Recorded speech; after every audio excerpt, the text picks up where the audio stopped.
नमो नारायण। नमस्कार, आदाब, सत श्री अकाल। कैसे हैं मेरे प्यारे व्यूअर्स। आशा करती हूँ कि आप सभी पॉजिटिविटी को अट्रैक्ट कर रहे होंगे और नेगेटिविटी से दूर हो रहे होंगे और अपने लाइफ में ग्रोथ की तरफ बढ़ रहे होंगे। चलिए आज एक नए टॉपिक पर रीडिंग करती हूँ। टॉपिक है कि क्या आपको जस्टिस मिलेगा।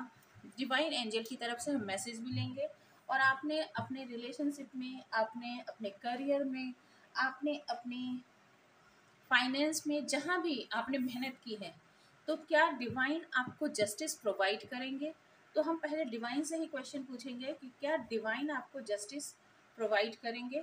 तब तक आप अपनी डीटीज़ को याद कर लें, उनसे प्रेयर करें कि वो आपको करेक्ट आंसर दें और फिर हम देखते हैं कि आपको क्या आंसर मिलते हैं। तो सबसे पहले चेक करेंगे कि आपको किस क्षेत्र में, यानी कौन सा एरिया है जहां आपको जस्टिस की मांग है, आप जस्टिस की मांग कर रहे हो। ठीक है, आपने कहाँ मेहनत की और आपको कहाँ जस्टिस मिलनी चाहिए, ये हम पहले चेक करेंगे। एंजल यूनिवर्स गाइड करें कि मेरे जो भी व्यूअर्स हैं उन्हें किस क्षेत्र में, कौन से एरिया में जस्टिस मिलनी चाहिए। कौन से एरिया में मेरे व्यूअर्स ने मेहनत की और उन्हें जस्टिस मिलनी चाहिए। कौन से एरिया में मेरे व्यूअर्स ने मेहनत की, पहले मैं आपकी वो एरिया चेक करूँगी। एंजल यूनिवर्स गाइड करें। 10 of wands, 3 of cups, the hierophant, 6 of cups and one more, 3 of coins, bottom of the neck, 5 of swords. अच्छा, तो देखिए एनर्जी इसमें सबकी आ गई है। 5 ऑफ सोर्स की एनर्जी यानी एयर साइन, ठीक है। कप्स की एनर्जी है वाटर साइन, पेंटिकल्स की एनर्जी है अर्थ साइन और वेंट्स की एनर्जी है तो फायर साइन। सारे साइन है, पर रूल कौन कर रहा? The Hierophant, Major Arcana. Hierophant क्या बता रहा है? आपने कहाँ इन्वेस्टमेंट सबसे ज्यादा की? आपने अपनी शादी पर, अपने कमिटमेंट पर, अपने स्पिरिचुअल ग्रोथ पर, जो आपके लिए स्पिरिचुअली, ये 5 नंबर का कार्ड है हेरोफेंट का। और इसमें बेसिकली जो है 2 कार्ड कप्स के हैं, तो ये आपको फुलफिलमेंट देता था। आपकी हेरोफेंट कार्ड बताता है, ये मैरिज को लेकर बता रहा है। आपने अपनी शादी पर, आपने अपनी कमिटमेंट पर बहुत ज़्यादा मेहनत किया। आपने इसमें मैक्सिमम इनपुट आपने किए हैं। 3 ऑफ कप्स, 3 ऑफ कॉइन्स, ये एक आपने मैं कह सकती हूँ कि आपने इन्वेस्टमेंट भी बहुत ज़्यादा किया है। आपने इसमें खुशी भी बहुत ज़्यादा डालने की कोशिश की है। आपने अपनी तरफ से 6 ऑफ कप्स बतला रहा है कि आप इस रिलेशनशिप में, इस मैरिज में अपने स्पाउस के साथ, अपने पार्टनर के साथ आपने बहुत ज़्यादा लॉयल्टी दिखाई है।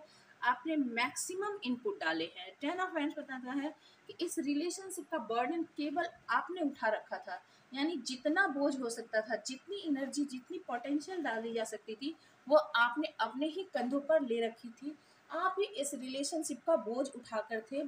बोझ मैं इसलिए कह रही हूँ क्योंकि जब दोनों की तरफ से होता है, 2 पार्टनर्स की तरफ से होता है, तो इसमें दूसरे की जो एग्जॉशन होती है, दूसरे की जो परेशानी होती है, दूसरे की जो एनर्जी इन्वेस्ट होती है, यदि दूसरा करे तो उसे भी पता चले। पर यदि एक ही इंसान करे और दूसरा ना करे, दूसरा सिर्फ हमेशा जॉयफुल एनर्जी में रहे, तो उसे दूसरे की मेहनत परेशानी के बारे में कुछ पता ही नहीं चलता है। तो आपने क्या किया है? आपने अपने पार्टनर को बहुत खुश भी रखा है, आपने अपने पार्टनर को बहुत सपोर्ट भी किया है, फाइनेंशियली भी सपोर्ट किया है और आपने इमोशनली भी, जो आपके पास जो कुछ भी था आपने मैक्सिमम दी है। पर आपको मिला क्या है? 5 ऑफ सोर्स, आपको धोखा मिला है, आपको बिट्रेयल मिला है, आपकी एनर्जी को वेस्ट किया गया है, आपको हराया गया है। आपने जिससे जीत दिलाने की कोशिश की, जिसे आपने सेलिब्रेशन मोड में रखने की कोशिश की, जिसे आपने फाइनेंशियली आपने जिसे स्टेबल करने की कोशिश की, जिसके ऊपर आपने इन्वेस्ट किया, उसी पर्सन ने आपको यहाँ पर हराया है, उसी पर्सन ने आपको धोखा दिया है, उसी पर्सन ने आपको ओवरबर्डन में रखा है। ठीक है, ये है। तो यहाँ पर जहाँ तक मैं देख पा रही हूँ, यहाँ पर आपके जो जो रिलेशनशिप आपके लिए एक स्पिरिचुअल रिलेशन था, जो आपके लिए एक डिवाइन रिलेशन था, आप जिसको आप एक कमिटमेंट, सॉलिड कमिटमेंट मानते थे। हेरोफेंट एक मैरिज का कार्ड होता है। आप जिसके साथ मैरिड थे, शादी में थे, उस पर्सन ने कहीं और अपनी एनर्जी इन्वेस्ट की, कहीं और अपने फाइनेंस लगाए, आप किसी और को दे रहे थे, कोई और किसी और को दे रहा था। आप जिसके साथ सेलिब्रेशन कर रहे थे, वो मल्टीपल लोगों के साथ सेलिब्रेशन कर रहा था। आपके ऊपर बहुत ज़्यादा दबाव था।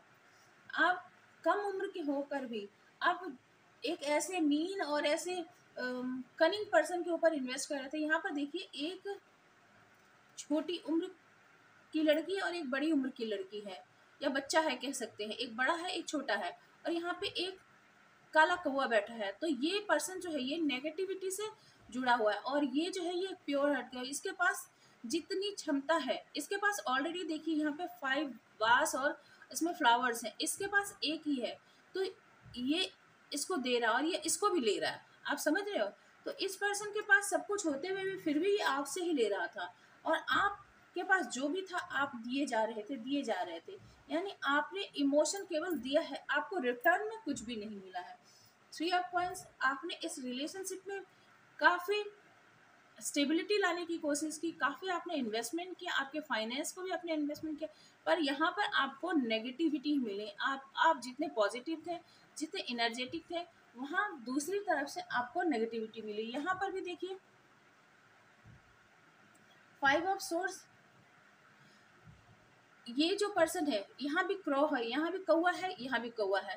तो ये पर्सन जो है ना, ये सिर्फ लेना जानता है, दूसरों को हराना जानता है, दूसरों के जीवन में हार्श वर्ड बोलना जानता है, दूसरों को डैमेज करना जानता है। तो इस पर्सन ने ऐसे ऐसे हार्श वर्ड, इतने कड़े शब्द आपको कहे, जिसके कारण आपका दिल दुखा है, आप रोए हो, आपने ऐसा महसूस किया जैसे आपको आपकी डिफीट की गई हो, आपको जानबूझ के परेशान किया गया है, आपको जानबूझ के हराया गया है, और इस पर्सन ने ऐसा करके आपकी तरफ से मुंह फेर लिया है, और आप बहुत ज़्यादा दुखी हुए हो। एस ऑफ सोर्स, अब आपको क्लैरिटी इस बात की मिल चुकी है।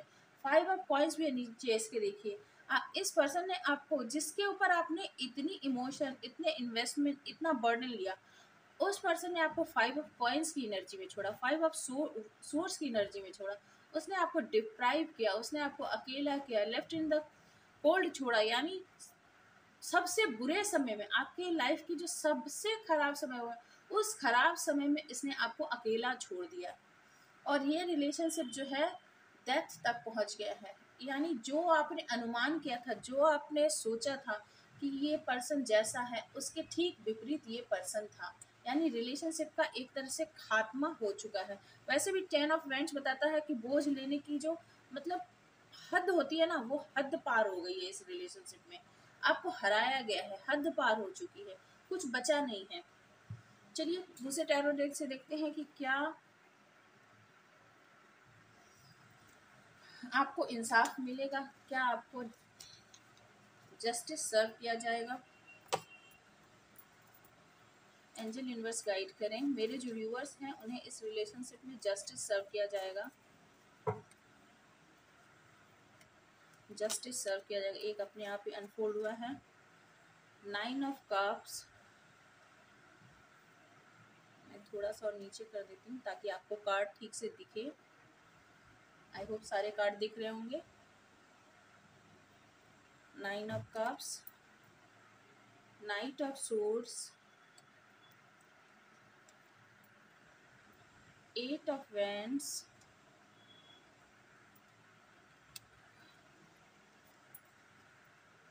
Queen of cups,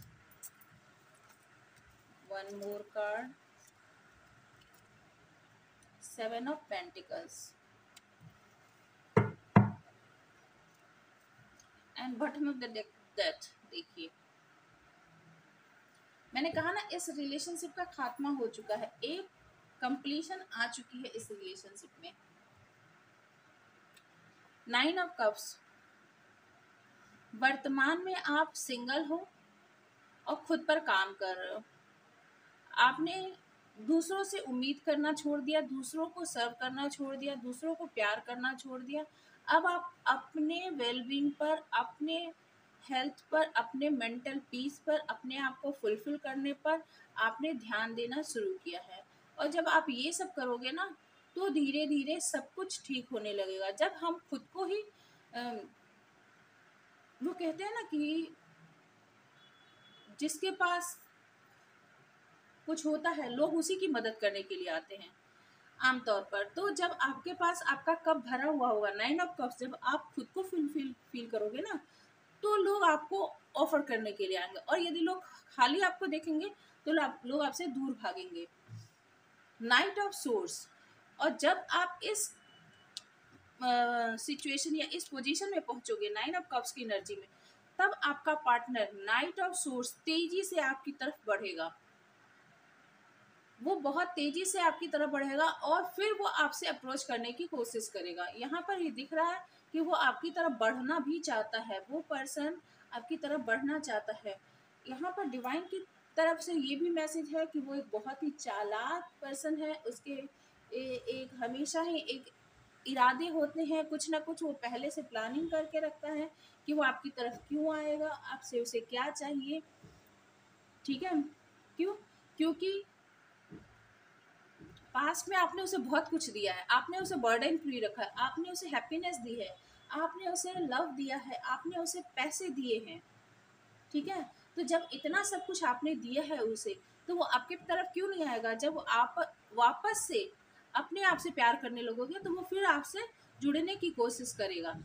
8 of wands, वो आपसे कनेक्ट होने की कोशिश करेगा, आपसे बात करना चाहेगा, आपकी तरफ मूवमेंट करेगा। यहाँ पे नाइट ऑफ सोर्स भी है और 8 ऑफ वैंड्स, ये भी मूवमेंट का कार्ड होता है। वो आपकी तरफ एनर्जेटिकली बढ़ने की कोशिश करेगा, आपसे कम्युनिकेट करेगा और आपके साथ अलाइनमेंट में आएगा।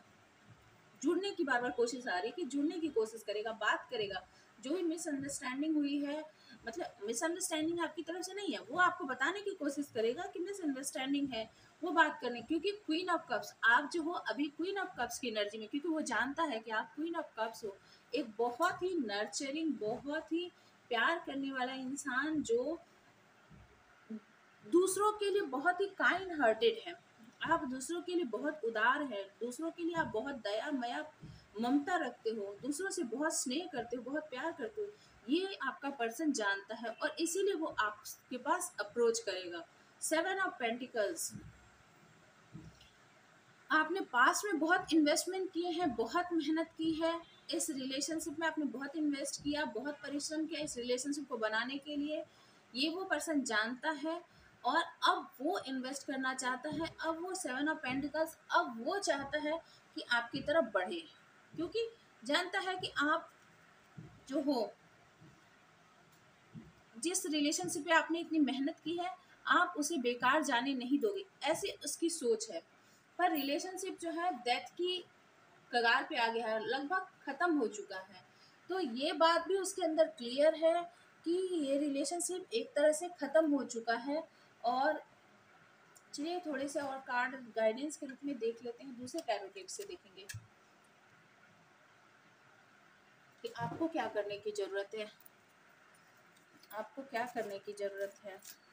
एंजल यूनिवर्स गाइड करें, ऐसे में आपको क्या करने की ज़रूरत है। यदि आपका पर्सन इस डायरेक्शन में बढ़ता है तो आपको क्या करने की ज़रूरत है। एक कार्ड अपने आप ही अनफोल्ड हुआ है, फिर भी मैं फिर से सफल कर रही हूँ। आपको क्या करने की ज़रूरत है। 10 ऑफ वैंड्स, देखिए फिर वही रिलेशनशिप का बोझ। आपके पर्सन जो है वो अभी 10 ऑफ वैंड्स की एनर्जी में आ रहे हैं। आपको इस रिलेशनशिप का बोझ और नहीं लेना है। जो पास्ट में आपने लिया, यदि अभी भी आपने ले रखा है, तो आपको इस रिलेशनशिप का बोझ छोड़ने की जरूरत है। आपको बिल्कुल भी बर्डन नहीं लेना है। रिलेशनशिप में जो होना है हो जाएगा। आपको इस रिलेशनशिप का बोझ और नहीं लेना है। यूनिवर्स की तरफ से यही गाइडेंस है। दूसरा, नाइट ऑफ पेंटिकल्स, फिर देखिए नाइट ऑफ पेंटिकल्स है, वो पर्सन आपकी तरफ अप्रोच करेगा तेजी से आपकी तरफ। Night of source, night of pentacles आपका पीछा करेगा, आपको कुछ छोटा मोटा ऑफर करने की कोशिश करेगा ताकि आप उसके लाइफ में बने रहो, क्योंकि आप क्वीन ऑफ कप्स हो ना, आप फुलफिलमेंट, आप हैप्पीनेस लाने वाले इंसान हो, तो आपके ऊपर वो गिफ्ट लुटा सकता है, आपको कुछ तोहफा दे सकता है। द मून, इमोशनली वनरेबल नहीं रहना है, इमोशनली स्टेबल होने की ज़रूरत है, कमज़ोर नहीं होना है। और यही जब आप करोगे तो फिर आप अपने लाइफ में क्लियर डिसीजन, क्लियर पिक्चर देखना है और क्लियर डिसीजन लेना है। जो पास में आपने ये सारी गलतियां की हैं, आपने पास में सारी गलतियां की हैं। Queen of cups, again queen of cups आया है। आप बहुत ही प्यार करने वाले इंसान हो, बहुत ही प्यार करने वाले इंसान हो। डिवाइन भी कह रहे हैं आपसे कि उस चीज़ को समझो, अपने वर्थ को समझो, अपने वैल्यू को समझो, अपनी कीमत समझो कि आप क्या चीज़ हो। आप ऐसा ठंडा मीठा पानी हो, आप ऐसा झरने का पानी हो जो सबको नहीं मिलता, जो सब जगह नहीं मिलता। ये बहुत ही प्रेशियस चीज़ है और इस वर्थ को आप समझें। कोई ऐसे ही आपका पीछा नहीं कर रहा है, कोई ऐसे ही आपको पाना नहीं चाह रहा है, कुछ तो आप में खास है। वो पर्सन खारा समुद्र का पानी है, बहुत ही पानी है पर वो खारा समुद्र का पानी है। आप झरने का मीठा और ठंडा पानी हो। फाइव ऑफ पेंटिकल्स, देखिए फाइव ऑफ पेंटिकल्स फिर से आ गया। आप दोनों के बीच में बहुत सारी, मैंने पहले भी आपको कार्ड दिखाया था कि इस पर्सन ने आपको क्या क्या अबेंडन किया है। तो पास्ट में इसने यदि आपको अबेंडन किया है तो आपको इसी बात को याद रखना है और आपको इस पर काम करना है, खुद पर काम करना है। नाइन ऑफ कप्स की एनर्जी में रहना है, क्वीन ऑफ कप्स की एनर्जी में रहना है, खुद को संभालना है। ठीक है, चलिए देखते हैं द हर्मिट। अभी आप इंट्रोस्पेक्ट कर रहे हो, आप अकेलेपन में हो, बहुत सोच समझ के कदम बढ़ाना चाहते हो, आप सेल्फ लव में हो। तो आपको सेल्फ लव में होना भी चाहिए, आपको सेल्फ लव में सेल्फ वर्थ को समझने की जरूरत है और आपको सारी बातों को समझने की जरूरत है। आपके पार्टनर भी अभी इंट्रोस्पेक्ट कर रहे हैं, जो पुरानी घटना हुई है, उन्होंने किस तरह से आपके साथ व्यवहार किया था, आपने किस तरह से प्यार किया था, उन्होंने किस तरह से इस रिलेशनशिप का बर्डन, इन आउट सिचुएशन, आपको आपसे सब कुछ लेकर आपको कुछ भी प्रोवाइड नहीं कर रहा, ये सारी बातें अभी आपके पार्टनर भी याद कर रहे हैं, सोच रहे हैं। किंग ऑफ सोर्स, अच्छा, तो हो सकता है कि आपके पार्टनर जो है ना अभी अपने आप को बहुत ही ज़्यादा कोल्ड और डिटैच शो कर रहे होंगे, ऐसा प्रिटेंड कर रहे होंगे कि उन्हें आपसे कोई फर्क नहीं पड़ता। आप, आपको बुरा लगा, आपको अच्छा लगा, आप पास में हो, आप दूर में हो, जैसे भी हो, वो ऐसा शो कर रहे होंगे कि उन्हें कोई फर्क नहीं पड़ता। पर ऐसा नहीं है, अब उन्हें क्लैरिटी आ गई है, उन्हें समझ में आ चुका है कि इस रिलेशनशिप में गड़बड़ कहाँ से हुई, क्योंकि ये एक वाइज पर्सन है, ये एक मेच्योर पर्सन है। उसे समझ में नहीं आता ऐसी बात नहीं है, उसे सारी बातें समझ में आती है और कहाँ किससे गलती हुई है ये बात भी आपके पार्टनर को सब कुछ मालूम है। ठीक है, एक लास्ट कार्ड लूंगी। ओ, दो तीन कार्ड आ गए हैं, चलिए देखते हैं। द सन, देखिए इस रिलेशनशिप में रीबर्थ है, यदि डेथ के बाद द सन है तो इस रिलेशनशिप में रीबर्थ है, फिर से रीबर्थ होगा आपको। द हेरोफेंट, फिर से the hierophant. Two of source, mental conflict में नहीं रहना है, वाइज डिसीजन करना है और ये आपकी शादी से ही रिलेटेड है। मैंने कहा ना कि ये आपकी शादी से रिलेटेड है और इस बार आपको सोच समझ के कदम बढ़ाना है। आपको अपने जो भी इशू है आपके पार्टनर के सामने रखना है क्लैरिटी के साथ, और आपको क्या चाहिए और आप क्या एक्सपेक्ट करते हो। The death, again the death, ये बहुत ही अच्छा खासा हंसता खेलता रिलेशनशिप था जिसमें एंडिंग आ चुकी है। तो आप यदि वापस से इस रिलेशनशिप में द सन चाहते हो, पॉजिटिविटी है, होप है, ठीक है, आप यदि चाहते हो तो आप क्लैरिटी के साथ, मेंटल कन्फ्लिक्ट नहीं रहना चाहिए, ना आपकी तरफ से ना आपके पार्टनर की तरफ से। ओपन होकर खुलकर बात कीजिए, जो भी डिस्प्यूट है उसे ख़त्म कीजिए, और फिर अपने मैरिज को कैसे स्टेबल किया जा सकता है, कैसे बचाया जा सकता है, इसमें कैसे रिबर्थ किया जा सकता है, उस पर आप बात कर ले। 6 ऑफ वैंड्स है, इसमें सफलता है निश्चित रूप से। आपके पार्टनर आपके ऊपर विक्टोरियस होना चाहते हैं, आपको पाना चाहते हैं, आपसे मैरिज करना चाहते हैं, कमिटमेंट चाहते हैं। यहाँ भी द हेरोफेंट, डेथ के बाद है 6 ऑफ वैंड्स, वो वापस रिटर्न आपकी लाइफ में आना चाहते हैं। द सन है, 19 का कार्ड है, यानी 10 यानी 1। तो ये इस रिलेशनशिप में सक्सेस तो चाहते हैं, क्योंकि बहुत बुरा ऑलरेडी हो चुका है, जितना बुरा होना था वो हो चुका है, अब इसमें रिवाइवल चाहते हैं। तो जहाँ तक मेरा सवाल ये था कि क्या आपको इस रिलेशनशिप में जस्टिस मिलेगा। देखिए, आप यदि इस रिलेशनशिप में अपने पार्टनर के पास रिटर्न जाना चाहते हैं तो भी, और आप यदि नहीं जाना चाहते हैं तो भी, जस्टिस तो आपके ही हक में होगा, क्योंकि हेरोफेंट का कार्ड 2 बार आया है, डेथ का कार्ड 3 टाइम्स आया है। यानी इस रिलेशनशिप में जो भी एंडिंग हुई है उसके बाद एक न्यू स्टार्ट जरूर है। चाहे आप उसी पार्टनर के साथ स्टार्ट करना चाहते हो, चाहे अपने आप किसी और के साथ, या अपने लाइफ में विक्टोरियस होना चाहते हो, या सिर्फ इंडिपेंडेंटली ही आगे बढ़ना चाहते हो, कुछ भी हो, पर आपके लाइफ में सक्सेस, विक्ट्री तो है। किसके बाद, डेथ के बाद। जब ये रिलेशनशिप एक तरह से खात्मा हो चुका है, इसमें बुरी एंडिंग जितनी हो सकती थी हो चुकी है, तब ये विक्टोरियस, तब ये एस ऑफ कप प्यार, और नाइट ऑफ कप्स कोई प्यार करने वाला पर्सन आपकी लाइफ में आ सकता है। ये नया भी हो सकता है, ये डिपेंड करता है कि आप क्या मैनिफेस्ट कर रहे हो। चलिए चेक कर लेते हैं, 2 सिर्फ कार्ड निकालूंगी कि क्या आपको इस रिलेशनशिप में जस्टिस मिलेगी। इसी टैरो डेक से देखते हैं कि आपको इस रिलेशनशिप में जस्टिस मिलेगी। सिर्फ 2 लेंगे कार्ड, ठीक है। 2 कार्ड से बताएं कि इस रिलेशनशिप में क्या मेरे व्यूअर्स को जस्टिस मिलेगी। 3 of source and 1 more, 2 of pentacles. इस रिलेशनशिप में तो एंडिंग है भाई, sorry, again bottom of the death है। इतना सफल करने के बावजूद इसमें फिर से डेथ का ही कार्ड आ गए हैं। इस रिलेशनशिप में आप इस रिलेशनशिप से कोई उम्मीद ना करें, चाहे वो आपका दिल हो चाहे आपके पार्टनर का, ये दिल तो टूटना ही है। 2 ऑफ पेंटिकल्स, आपके पार्टनर आपको जगल करते ही रहेंगे, वो हैबिचुएटेड है। तो आपको जहाँ तक जस्टिस की बात है, इस रिलेशनशिप को छोड़कर जहाँ तक आपके जस्टिस की बात है, आपको एक लॉयल पार्टनर मिलेगा, जिससे आपकी फिर से रीमैरिज हो सकती है या दूसरे से मैरिज हो सकती है, और ये डेथ के बाद आपकी लाइफ में रीबर्थ होगा, आपका पुनर्जन्म फिर से होगा, ये नए पार्टनर के साथ। इस रिलेशनशिप में कुछ नहीं रखा है, सॉरी टू से। जो कार्ड निकलेंगे मैं वो कहने के लिए मजबूर हूँ। आप यदि उसी पार्टनर से जुड़ना चाहते हैं तो यहाँ तो फिलहाल कोई होप नहीं दिख रहा है, क्योंकि मैंने देखिए 4 टाइम्स निकले कार्ड, सफल करके मैंने ये 2 कार्ड लिया, फिर द डेथ कार्ड आ गया। तो इस रिलेशनशिप में बहुत बुरी स्थिति हो गई है, होप कुछ नहीं बाकी है, ठीक है।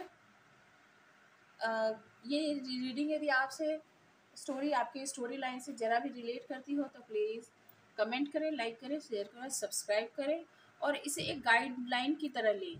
आप इस पर पूरी तरह से आंख बंद करके अमल ना करें, क्योंकि ये बहुत सारे लोगों की इसमें एनर्जी होती है, ये एनर्जी किसी न किसी से रेजोनेट हो रही होगी, ठीक है। ये उनके लिए स्पेशल मैसेज है, ये सबके लिए नहीं हो सकता। तो आप आंख मूंद कर इस पर अमल ना करें, आप आंख मूंद कर इस पर काम ना करें, यही डिसीजन ना लें। मैं कहूँगी कि यदि आप इस पर कोई भी डिसीजन बनाना चाहते हैं तो किसी न किसी टैरो रीडर से आप पर्सनल रीडिंग ले लें और फिर कोई डिसीजन बनाएं। यदि कोई मेजर डिसीजन बनाना चाहते हैं रिलेशनशिप को लेकर, मैरिज को लेकर, तो फिर किसी टैरो रीडर से पर्सनल रीडिंग लेकर ही फिर कोई डिसीजन बनाएं और इसे जस्ट एक गाइडलाइन, एक पाथवे की तरह समझें और थोड़ा सा हिंट समझें, क्योंकि इसमें बहुत सारे लोगों की एनर्जी है। आई होप आप मेरी बात को समझ पा रहे होंगे। यदि ये रीडिंग आपसे रेजोनेट की हो तो प्लीज़ लाइक शेयर और सब्सक्राइब करें। कमेंट करके ज़रूर बताएं कि रीडिंग कैसी लगी। Thank you for watching. Stay happy, stay blessed.